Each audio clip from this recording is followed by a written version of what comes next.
రాష్ట్ర ముఖ్యమంత్రి వైఎస్ జగన్మోహన్ రెడ్డి నవరత్నాల పేరుతో రాష్ట్ర ప్రజలను మోసం చేశారని తెలుగుదేశం పార్టీ మహిళా నేతలు రావుల పద్మజ, ఆర్ల వెంకటరత్నం, వీర మరుణ, పసుపులేటి సునీత, ఉప్పలపాటి నాగేంద్ర, అనంతమ్మలు విమర్శించారు. ఈ ఎన్నికల్లో వైసీపీకి తగిన గుణపాఠం చెప్పాలని మహిళలకు పిలుపునిచ్చారు. ముందుగా మీడియా మిత్రులందరికీ నా నమస్కారాలు తెలియజేస్తా ఉన్నాను. జగన్ రెడ్డి మేనిఫెస్టోని బైబిల్, ఖురాన్, భగవద్గీత అని చెప్పి చెప్తూ నేను ఇచ్చిన హామీలన్నీ కూడా 95% హామీలు అమలు చేశాను, నేను హామీలు అమలు చేస్తేనే మళ్ళీ ఓట్లు అడగడానికి వస్తాను అని చెప్పి గతంలో జగన్ రెడ్డి చెప్పున్నాడు.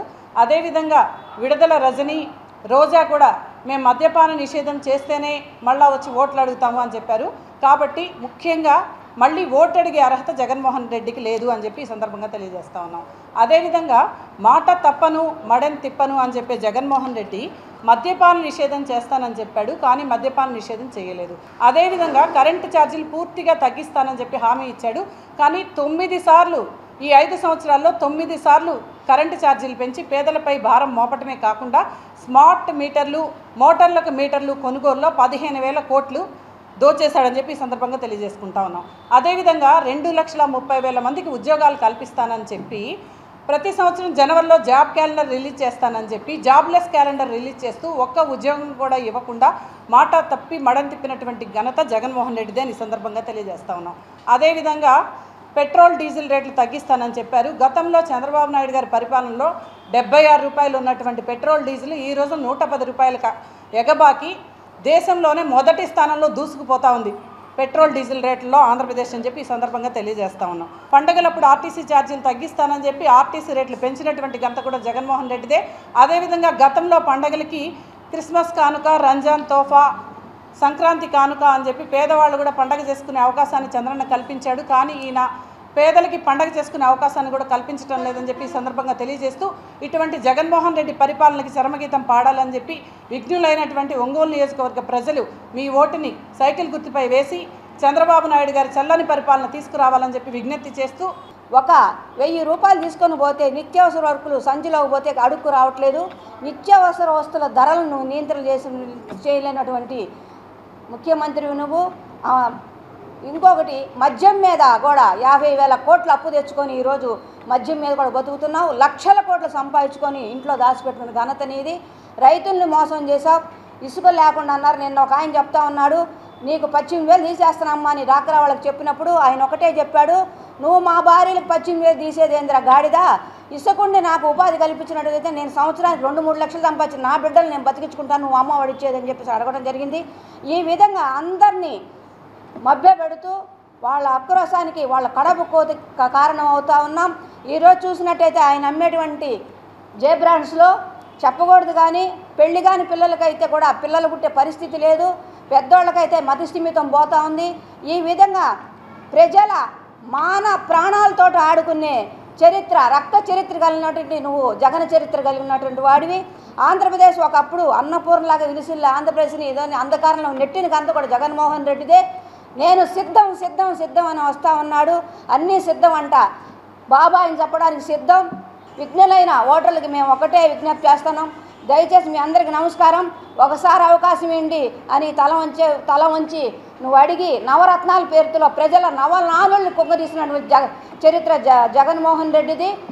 ఆ రోజు చంద్రబాబు నాయుడు గారు కూడా నేను ఒకసారి చేశాను, గాడిని పడింది రాష్ట్రం, 16,000 కోట్ల అప్పులో ఉంది, ఈ 5 సంవత్సరాలు కనుక నాకు ఒకసారి అవకాశం ఇచ్చినట్టయితే రాష్ట్రాన్ని బాగు చేస్తానని చెప్పి చంద్రబాబు నాయుడు గారు శిరస్సు వంచి అందరికి నమస్కారం పెట్టడం జరిగింది.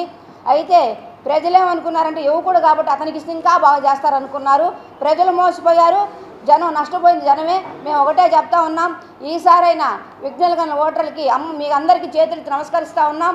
మంచి పరిపాలనా దర్శనటువంటి చంద్రబాబు నాయుడుని ఎన్నుకోండి. అభివృద్ధి ధ్యేయంగా పనిచేసి సంక్షేమమే ధ్యేయంగా పనిచేసేటువంటి విజన్ ఉన్న నాయకుడు చంద్రబాబు నాయుడు గారు. ఆయన మనం ముఖ్యమంత్రి చేసుకుంటే మన భవిష్యత్తు కాదు, మన బిడ్డల భవిష్యత్తు బంగారు బాట వేస్తారని చెప్పి కోరుకుంటూ, ఒక అభివృద్ధి ఏది ఒక ఫ్యాక్టరీ ఏది, ఒక అమరావతిలో కోట్లాది రూపాయలు ఈరోజు సంక్షేమం చేయడానికి, అభివృద్ధి చేయడానికి అవకాశం ఉంది.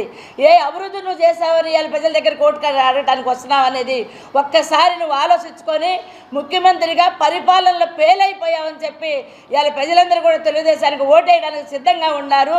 ఈ జిల్లాలో, ఈ నియోజకవర్గంలో మా జనార్దన్ గారిని ఎక్కువ మెజార్టీతో గెలిపిస్తా. ఈ జిల్లాలో 12 మందిని కూడా గెలిపించడానికి ప్రజలు సిద్ధంగా ఉన్నారు. చంద్రబాబు గారి నాయకత్వాన్ని కోరుకుంటున్నారు. చంద్రబాబు నాయుడు సీఎం అవుతారని చెప్పి గంటామతనికి ఈ సందర్భంలో మేము చెప్తున్నాము. అదే పరిస్థితిలో ఈ జిల్లాలో ఒక మహిళా రిజర్వేషన్ కూడా దర్శకొచ్చింది. ఒక హనుమంతరావు మనవరాలుగా, నర్సయ్య కూతురుగా ఒక అవకాశం మహిళా రిజర్వేషన్ కూడా ఇవ్వడం జరిగింది. మా 12 మందిలో 12 మందిని గెలిపిస్తారు, చంద్రబాబు నాయుడు ముఖ్యమంత్రి అవుతారని చెప్పి నీకు గుణపాఠం చెప్పే రోజులు వచ్చినాయని చెప్పి ఈ పత్రిక సమానంగా కూడా మీ అందరికీ కూడా తెలియపరుస్తున్నారు. 2 ఓట్లు సైకిల్కి వేసి గెలిపించాలి. 12 నియోజకవర్గంలో కూడా 2 ఓట్లు సైకిల్కి వేయాలి. ముఖ్యంగా జగన్ రెడ్డి పాలనలో మనం పడుతున్న బాధలు, ఇబ్బందుల గురించి ఈరోజు ప్రెస్ మీట్ పెట్టడం జరిగింది.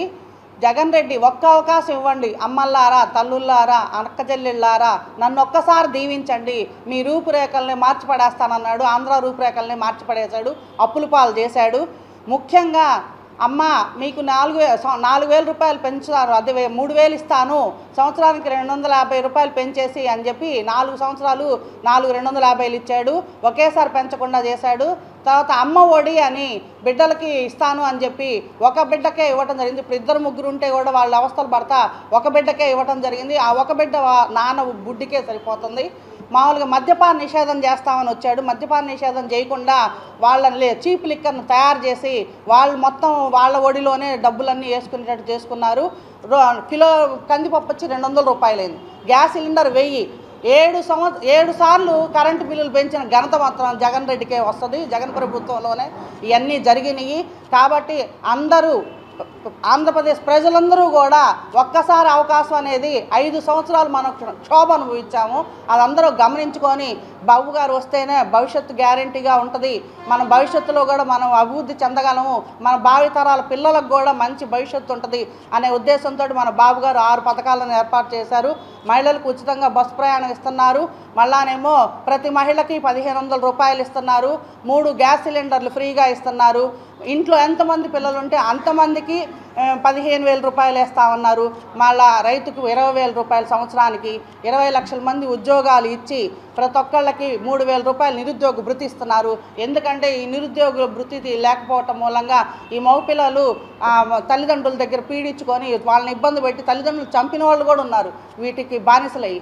కాబట్టి వాళ్ళు 3,000 రూపాయలతో ఏదో చదువుకొని ఏదో ఉద్యోగాలు చేసుకోవడానికి, మళ్ళీ ఐటీ ఉద్యోగులను డెవలప్ చేయడానికి కానీ, కంపెనీలు తీసుకురావడానికి కానీ, ఏదైనా కానీ బాబు గారు వస్తేనే మంచి భవిష్యత్తు ఉంటుంది. కాబట్టి మీరందరూ ఆలోచించుకొని ప్రలోభాలకు లొంగకుండా తప్పకుండా చంద్రబాబు నాయుడు గారు ముఖ్యమంత్రి అయ్యే వరకు మన అభివృద్ధి ప్రదాత ఒంగోలు దామచల జనార్దన్ గారు, ఉమ్మడి అభ్యర్థి అయినటువంటి దామచల జనార్దన్ గారు మనకి ఒంగోలు ఎమ్మెల్యేగా అయ్యే వరకు మనంతరం కృషి చేయాలని కోరుకుంటూ నాకు అవకాశం ఇచ్చినందుకు నమస్కారం తెలియజేస్తాను.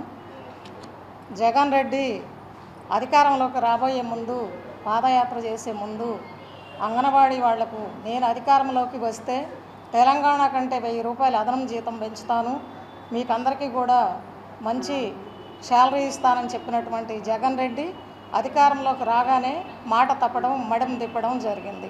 అంగన్వాడీలు మాకు జీతాలు చాలటం లేదు, మాకు జీతాలు తక్కువ ఇస్తున్నారు, మాకు పని భారం ఎక్కువైందని చెప్పని వాళ్ళు రోడ్డు ఎక్కినటువంటి అంగన్వాడీలని మీకు జీతాలు నేను పెంచను, ఏ రోజుకు ఆ రోజు పరిష్కారానికి వస్తానని చెప్పి పరిష్కారానికి రాకుండా అంగన్వాడీలని మీరు విధుల్లోకి వెళ్తారా లేదా మీ మీద ఎస్మా ప్రయోగించమంటారా? మీరు విధుల్లోకి వెళ్లాల్సిందే, లేకపోతే మీ ఉద్యోగాలు తీసేసి మిమ్మల్ని మేము కొత్త వాళ్ళని పెట్టుకుంటామని చెప్పని వాళ్ళని బెదిరించి ఉద్యోగాలలో పెట్టుకోవడం జరిగింది. అదేవిధంగా డ్వాక్రా గ్రూపుల వాళ్లకు 0 వడ్డీ రుణాలు అన్నారు.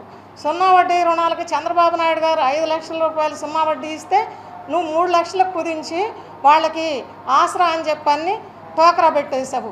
నువ్వు డ్వాక్రా గ్రూపుల వాళ్ళకి ఏం చేసావని నీకు ఓట్లు వేయాలి? ఆ విధంగా చేసి నువ్వు జగన్ రెడ్డి మహిళల ముందుకు వచ్చి నీకు ఓట్లు అడిగే అర్హత లేదు. నువ్వు ఇంకా తట్టాబుట్టా సర్దుకొని రాష్ట్రం వదిలిపెట్టిపో. నిన్ను ఎక్కడికి పంపించాలో ప్రజలు అక్కడికి పంపిస్తారు. నువ్వు ఎక్కడికి వెళ్ళదలుచుకున్నావో అక్కడికి వెళ్ళిపో. ఏదైతే గత 4.5 సంవత్సరంలో జగన్మోహన్ రెడ్డి వచ్చిన తర్వాత ఒకే ఒక ఛాన్స్ అని చెప్పి వచ్చి అక్క చెల్లెమ్మలకి నేను దశల వారీగా మద్యపాన నిషేధం చేస్తానని చెప్పి వచ్చాడు. అలాగే యువతకు చాలామంది ఉద్యోగాలు ఇస్తానని చెప్పి అన్ని మాయమాటలు చెప్పి ఈరోజు వచ్చిన తర్వాత యువతని ఈరోజు అంధకారంలోకి నెట్టేసి నిరుద్యోగులను నెట్టేసి ఎక్కడ చూసినా డ్రగ్స్ మాఫియాకు అలవాటు చేసిన వ్యక్తి ఎవరైనా ఉన్నారంటే జగన్మోహన్ రెడ్డి. పోలవరం ఏం చేశారో తెలీదు, అమరావతి ఏమైందో తెలీదు, దశల వారి మద్యపాన నిషేధం ఏమైందో తెలీదు. అదేవిధంగా ఎవరైతే పెన్షన్దారులు ఉంటారో వాళ్ళకి ఈరోజు గత కాలంలో చంద్రబాబు నాయుడు గారు ఉన్నప్పుడు 29వ తారీఖే పెన్షన్లు పడే రోజులు ఉండేవి. కానీ ఇప్పుడు 15వ తారీఖు అయినా కూడా పెన్షన్దారులకి శాలరీస్ కానీ ఏమి రావట్లా. ఇవన్నీ కూడా నష్టాలే. వాళ్ళు 15వ తారీఖుకి మందులు కొనుక్కోవాలన్నా ఏం కొనుక్కోవాలన్నా జీతం లేకుండా ఎలా కొనుక్కుంటారు? పెన్షనీర్లు అందరూ ఇబ్బంది పడుతూనే ఉన్నారు. అదేవిధంగా ఇతను వచ్చినప్పటి నుంచి అన్ని ఫెయిల్యూర్సే. మళ్ళీ ఈ రాష్ట్రాన్ని ఎవరైనా కాపాడాలి అంటే ఖచ్చితంగా కూడా చంద్రబాబు నాయుడు గారు రావాలి. జాబు రావాలంటే బాబు గారు రావాలి. ఈ రాష్ట్రం అప్పులు తీరి మళ్ళీ సస్యామలంగా ఉండాలంటే బాబు గారు రావాలి. ఆడపిల్లలకు రక్షణ కావాలంటే బాబు గారు రావాలి.